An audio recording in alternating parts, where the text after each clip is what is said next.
Univers Média TV.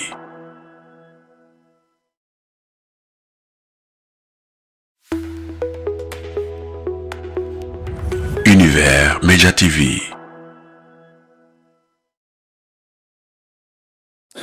jërë ngeen jëf ñu amaat mbégte di ànd ak yéen mbokku téléspectateur Univers Info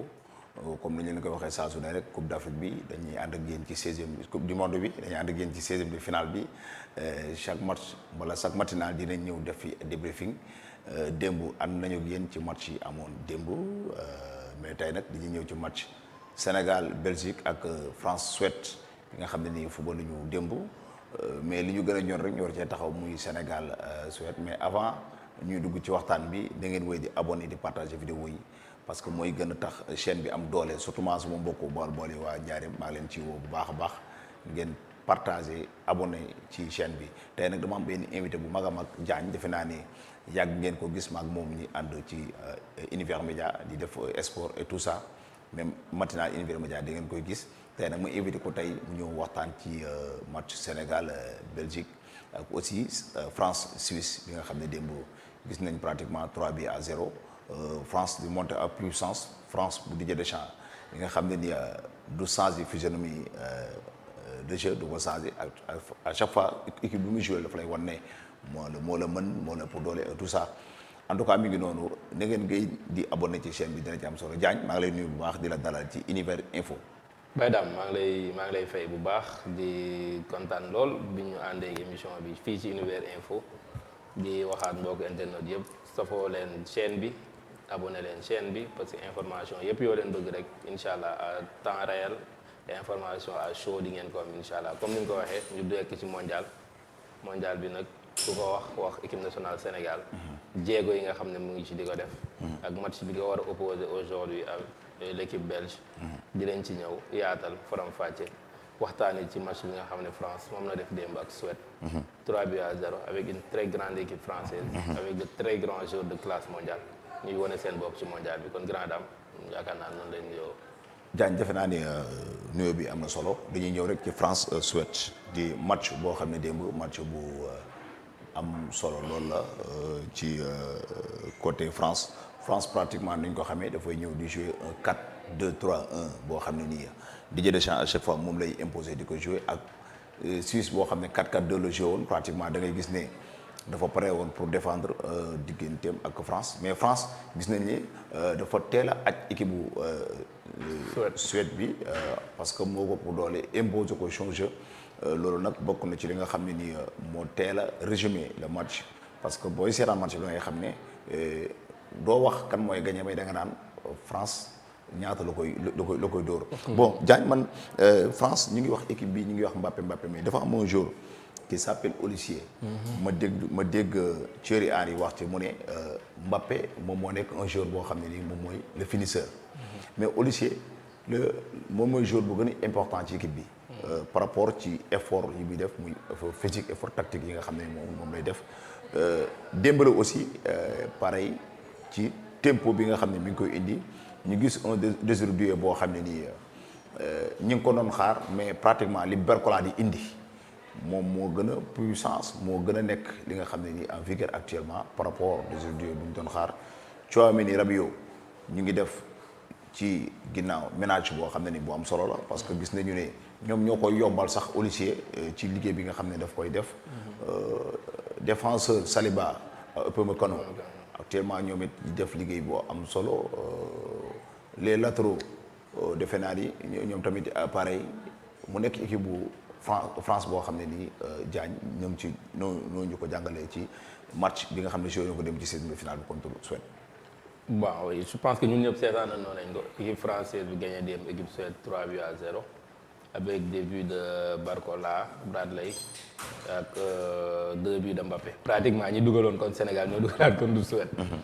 bon juste pour ma defee analyse par rapport à l'équipe déjà c'est une équipe qui est forte d'abord. sur le papier équipe française bi joueurs yëpp pratiquement tout le monde les connaît et c'est des joueurs yoo xam ne c'est des joueurs de classe mondiale. ku nekk sa club di jouer. maintenant boo xoolee aussi. bu ñu tegee seen 11 type aussi c'est encore pareil c'est des joueurs yoo xam ne ñun ñëpp dañ leen xam te ñoom ñëpp dañ nekk di def saison yu baax pratiquement boo jëlee Magmegna même si Milan ren demeewul noonu mais il reste un grand gardien. parce que déjà contre Norvège rek def na loo xam ne góol français mosu ko def mooy nga jàpp penalty. déjà loolu c'est historique. et moom si 18 penalty dafa jàpp 7. donc kooku déjà je parle même pas de penalty mais c'est un gardien de classe mondiale. boo fa jógee Upamecano ngay am ak Saliba Upamecano ñu ne la fan na ne Bayern de Munich champion d'Allemagne. nga dem ñu peeroo kan Saliba champion Angleterre. donc c'est 2 champions ñoo taxaw ci axe bi. donc c'est très normal pour nga percer ñooñu ça va être compliqué. nga am Koundé nekk Barça. même si saison bi ren avec des blessures et tout. mais il reste le Jules Koundé. costaud derrière du bàyyi dara du maye dara il reste lui-même. ñu gis ne démb dafa am remaniement bu ñu def ci côté gauche mooy dañ ko indi Lucas Digne. ñu indi Digne parce que Digne aussi ci passe yi ci vivacité bi marquage aussi il est costaud nekk fële Premier League moom aussi. di gagner ay duel ba pare Digne dafa mën football dafa mën ballon pied trop même si Théo mën na ko mais Digne aussi dafa am essence. boo ñëwee au milieu tu as Tchouaméni milieu terrain Real moom ce qu'il fait il fait toujours son job il récupère il fait la passe il s'arrête taxaw devant la défense sécurisé. Rabiot c'est un joueur académicien moom li ko académie bi jàngaloon ci football moom lay tari ba léegi boo seetloo. contrôle orientation passe lumineuse xam fan la war a passe tempo bi kañ la ko war a yëgati. il reste un joueur vraiment de classe mondiale. def saison ren ak Milan mais heure bu ñëwee France da ngay gis ne yeneen xeetu joueur la ñuy doon. moo tax Deschamps boo xoolee ba mu fi nekkee ba léegi. moom la ñuy woowee Rabiot c'est le chouchou de Deschamps. parce que Deschamps chaque jour da koy jël parce que xam na apport bi nga xam ne da koy indi France. ñëpp amoon inquiétude aussi ci Ousmane Dembélé équipe de France c'est pas Ousmane Dembélé Paris. parce que Ousmane Dembélé France voilà mooy loolu mais gis nañ ne premier match contre Sénégal il a été un peu moins. mais gis nañ ne à part de deuxième match ak léegi ñu ngi gisaat Ousmane Dembélé bi nga xam ne moom moo nekk Paris. parce que booy xool ci premier bi moom moo passe Mbappé passe triangle cassé carrément ligne yi Mbappé contrôle fent dóor bal bi dugg mu nekk ñoom ñett ko laal moom Olise ak Mbappé donc boo gisee kon Ousmane actuellement mu ngi retrouver ay marquam. te bu ñu fàttali ko match passé dafa triplé il est à 4 buts déjà lu historique ci Ousmane Dembélé ci mondial. donc loolu moo lay won ne mu ngi am. li nga xam ne mu ngi ko doon liggéey biir Paris Saint-Germain mu ngi ko commencé maintenant di ko gën a jëmmal biir France boo jëlee Michael Olise yaa ngi koy wax sànq pour man tournoi bi yemoon fii man laa nag ça me concerne damay jël meilleur joueur tournoi ma jox déjà il est à 5 passes décisives Olise en fait c'est lui qui dicte le tempo équipe bu France en fait moom mooy ba pare c'est un joueur boo xam ne boo seetloo ci ay démarquage am ci match bi il est partout da nga koy gis mu wàcc défendre ñëw si milieu bi génn excentré dem jëli passe dóor corner ñëwaat dóor démb tenté na fa reprise de volée boo xam ne bal bi bu duggoon moom nee naa ko moo nar a dàq moo nar a bii bi gën a rafet et puis il délivre combien de passes décisives je pense démb il a na délivré 2 ci match bi donc actuellement man jàpp naa ne l'homme fort France li tax tey ñu dominer équipe yi ba domination bi nga koy gis nii à l'œil nu c'est parce qu'il y a un Michael Olise qui est vraiment extraordinaire exceptionnel jamono jii nii ci football boo jógee ci loolu Mbappé moom lay daanelee c'est un finisseur tout le monde le sait c'est un grand buteur il suffit juste que tu lui mettes la balle devant les buts passe ko ci ay tànkam bu dóoree day dugg jeex na ñu gis ne yaa ngi koy wax sànq Bradley Barcola c'est un joueur de surface moom day jël profondeur loolu la coach bi comprendre moo tax bi mu essayé Désiré Doué il est plus ci téye bal sonal la attaqué la dóor la mais Barcola par contre moom profondeur lay jouer donc mu comprendre profondeur boobu bu ko indee contre Suède ak seen défense ni ñu taxawee donc boo bëggee coach Barcola coach Dembélé coach Mbappé bëgg a marquer Olise c'est impossible par force passe day romb ce qu'il a fallu dem seen victoire passe day jaar Barcola day ñëw piqué Mbappé day ñëw piqué mënoo ci dara Olise da leen di passe bal yi donc moo tax dem nga gis ne équipe française daal c'est une très grande équipe boo xoolee ci banc bi sax après xoolee ñu dugg tu as les Cherki ci banc bi tu as les Zaïre Emery ñu ne la football tu as par exemple ñu ne Désiré Doué deuxième mi-temps la dugg et cetera ñu ne la N'Golo Kanté laalagul bal ba léegi nga xam ne là c'est une très grande équipe qui est venue maintenant pour faire un très grand mondial et maintenant attendons de voir maintenant la suite. am na solo ki mu am c'est pas trop ça Paraguay. maintenant après Paraguay bu fekkee Maroc gagné na contre Canada nag. boobu mooy doon revanche bu nar a neex nag entre ñoom ñaari incha allah. am na solo Diagne defe naa ne muy équipe bu France bi parcours bi nga xam ne ni actuellement ma ngi koy def dañuy dugg rek ci li nga xam ne moom mooy Sénégal ak Belgique di match boo xam ne ni 20h lañ koy am. aussi au Sénégal. muy match boo xam ne ni. ñu bëri dañu wax ne Sénégal am na 100% favori pour gagner ki nga xam ne moom moo di Belgique. loolu nag lu tax ñu wax ko mooy équipe bu Belgique bi ñu gis pratiquement da ngay wax ne ak Sénégal bu joué contre Iran mën na ko gagner. mais à chaque fois tamit da ngay poser la question est-ce que Pape Thiaw dafay reconduire même équipe wala est-ce que Pape Thiaw day changer équipe bi loolu tamit c'est très important parce que match man damay wax ne man su ma koy analyser dama koy analyser sur la base de Pape Thiaw ban taxawaay la war a am ban taxawaay la war a indi. man ci loolu laa koy analyser mais du ma wax lu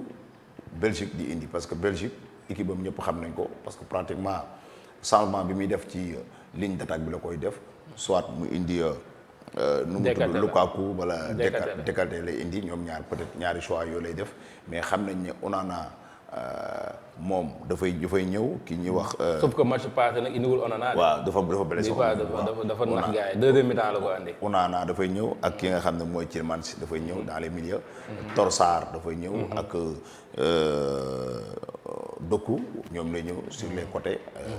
De Bruyne moom mooy joué comme un électron libre. lay joué defe naa ne loolu moom miin nañ ko ci moom mu koy joué. mu mel ni nag équipe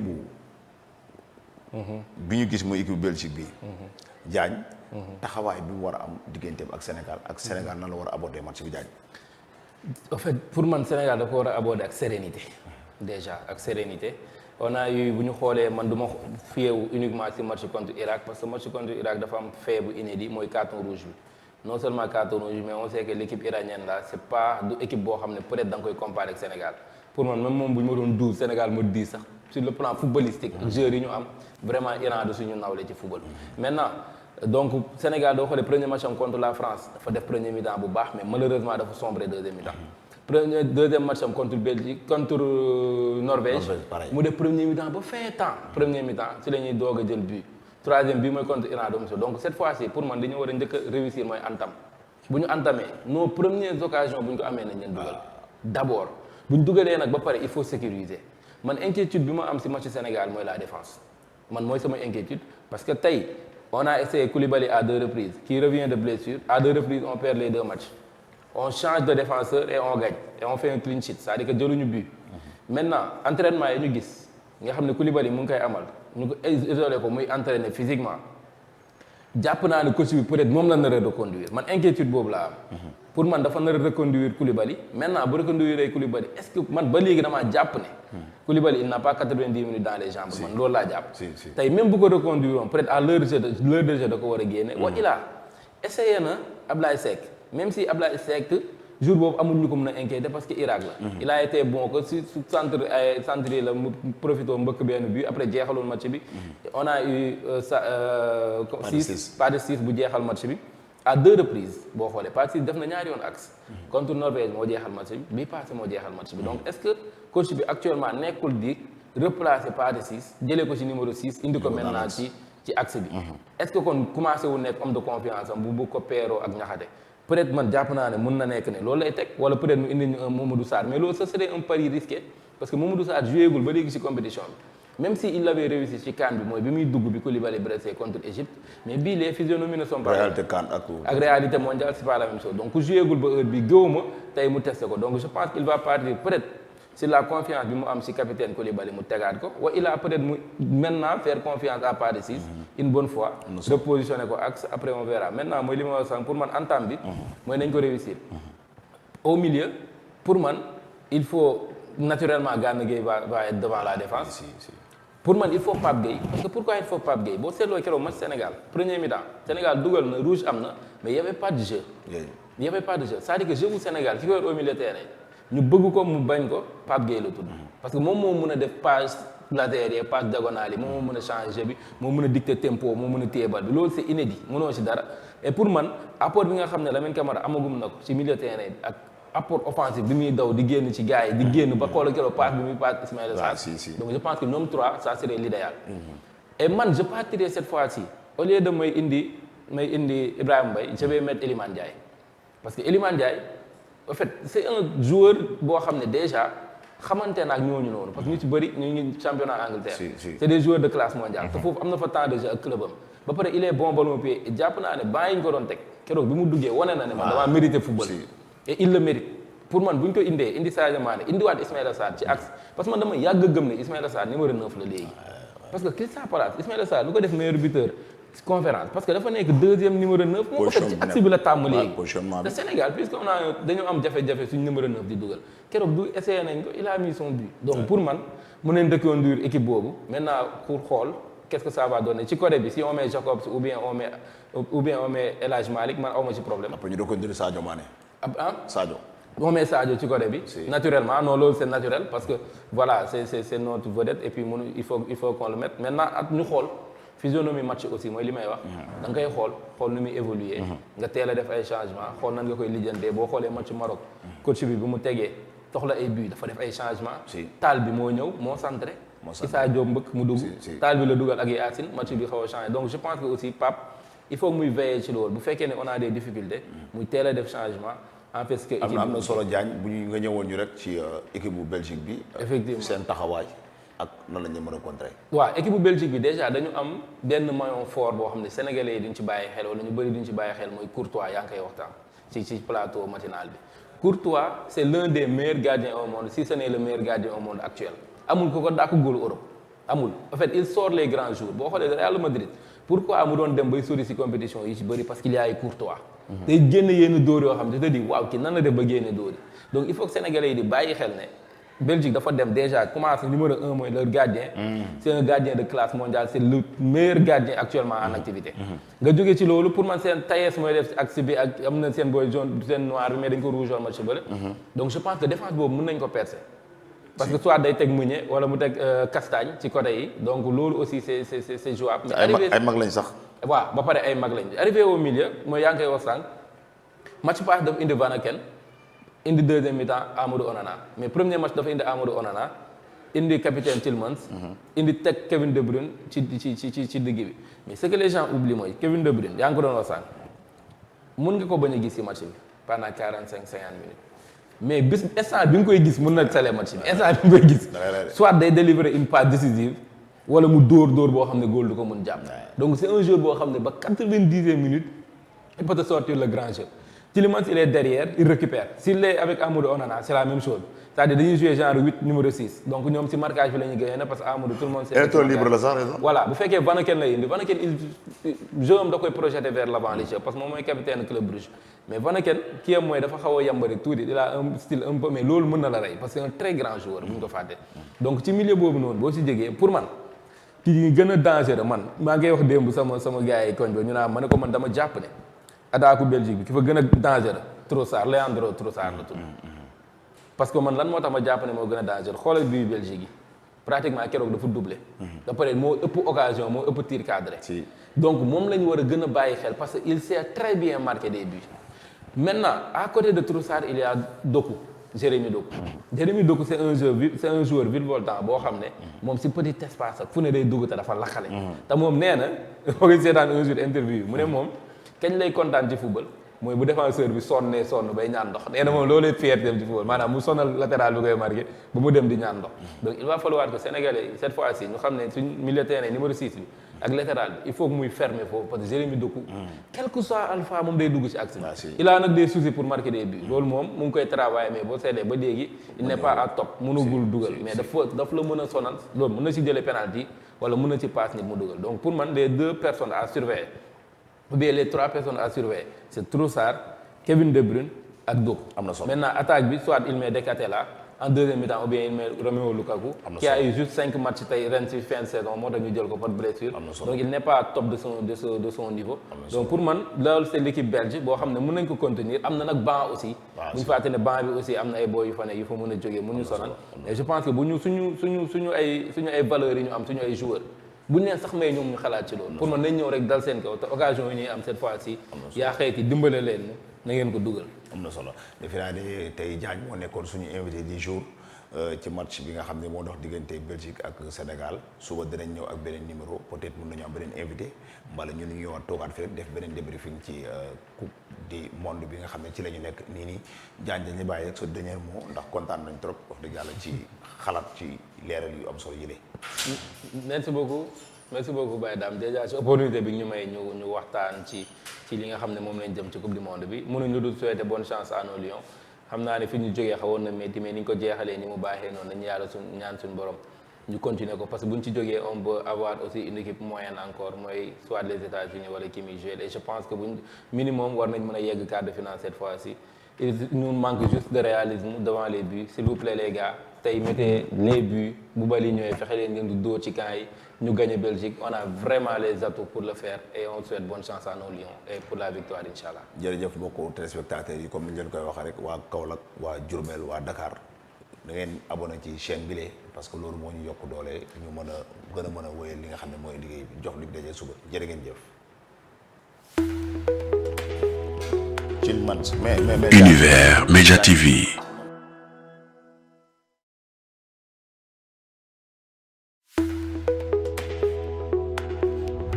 Univers Média TV.